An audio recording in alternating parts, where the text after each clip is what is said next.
Gestão de projeto, pela minha experiência, pela visão que eu desenvolvi ao longo desses anos de experiência, então é fazer controle, é você ter uma lista de todos os requisitos, necessidades de um projeto, tá? E daí isso vai depender do que está sendo feito.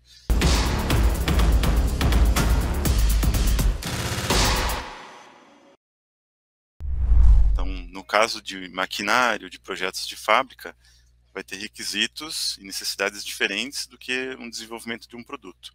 Então, no caso de um produto, é muito importante ter toda a linha de tempo, né, as tarefas que vão ser necessárias, cronograma envolvendo, né, os custos e os prazos para todas as atividades, né, os recursos necessários, os departamentos e áreas que vão ter que ser envolvidas. Também é importante ilustrar, né, as interfaces entre as equipes. Então, a gestão do projeto ela vai auxiliar muito na comunicação para todos que estão envolvidos saberem em que momento que devem atuar e fazer as entregas, né? Então, eu vejo que a gestão de projetos ela vai influenciar muito na forma como o projeto corre, né?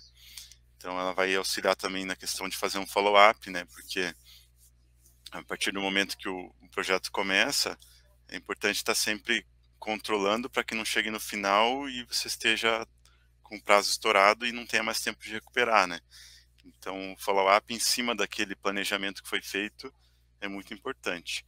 Eu vejo também que a influência desse, né, vamos dizer assim, dessa boa gestão de projeto, ela vai determinar que o projeto saia realmente com todos os requisitos que são necessários para o cliente, ou seja, para quem está solicitando, né? Então, eu até faço uma metáfora aí que, para mim, vamos dizer assim, a gestão, ou ter um cronograma correto, é como ter uma partitura para uma orquestra, um coral.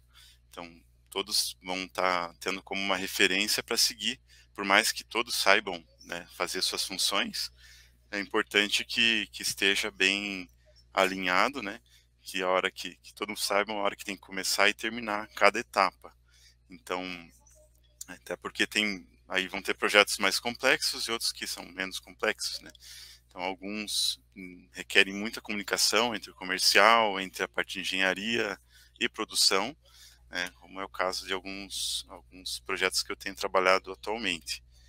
Aí, nesse contexto, também eu acho que é fundamental assim que seja comunicado e, enfim, que todos estejam alinhados, né, com tudo que foi colocado nesse planejamento do projeto. A maior parte dos problemas, se você vai procurar a causa raiz dos problemas, geralmente você cai em falta de comunicação ou falha de comunicação.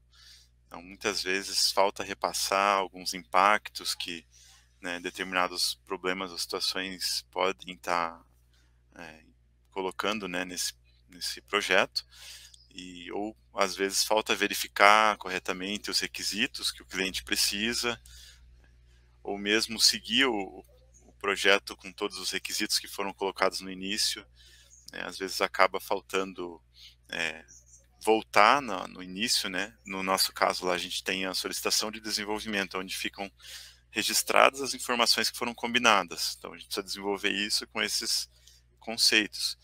E às vezes o que acaba acontecendo no meio desse projeto é de fugir, né, daquele inicial. E também acho que uma boa comunicação auxilia muito, principalmente em empresas grandes, né? Trabalhando assim, com a empresa que eu trabalho já tem um porte razoavelmente grande. Então ali eu vejo que é muito difícil manter todos com a mesma informação. São muitas pessoas e as atividades são ramificadas e são distribuídas, né? Então, acho que a maior parte dos erros que ocorrem nem sempre são erros técnicos, ou se são técnicos, poderiam ser evitados se fossem conversadas ou apresentadas de maneira bem clara, né? E muitas vezes em reuniões, um erro que eu acho bem frequente é das pessoas não darem atenção para detalhes, assim, querem às vezes aprovar rapidamente e não discutem o que precisa ser discutido. né? Às vezes até o know-how está ali dentro daquele grupo, poderia ter sido resolvido ali, mas são tantas reuniões, são tantos assuntos que acaba se colocando um pouco de, vamos dizer assim, de ser raso naquele briefing ou naquela discussão, e aí deixa de ter uma robustez naquele planejamento, né? Então, e um outro erro que eu acho fatal também é de falta de envolvimento de áreas que são essenciais para aquele escopo, né? Muitas vezes, se tivesse envolvido, né, tais áreas, não teria tido aquele problema. Eu vejo isso acontecendo muitas vezes.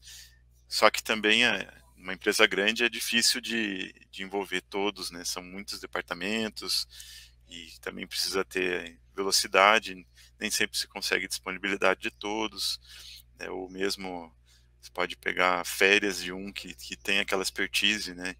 Mas acho bem fundamental estar se comunicando e conhecendo as pessoas, o que as outras pessoas fazem, quais que são os know-hows dessas pessoas e departamentos, para poder envolver as áreas nos momentos corretos, né, para que se tenha um alinhamento já desde o início, para fazer o melhor produto, né, e que se tenha todos os conceitos levantados na hora correta.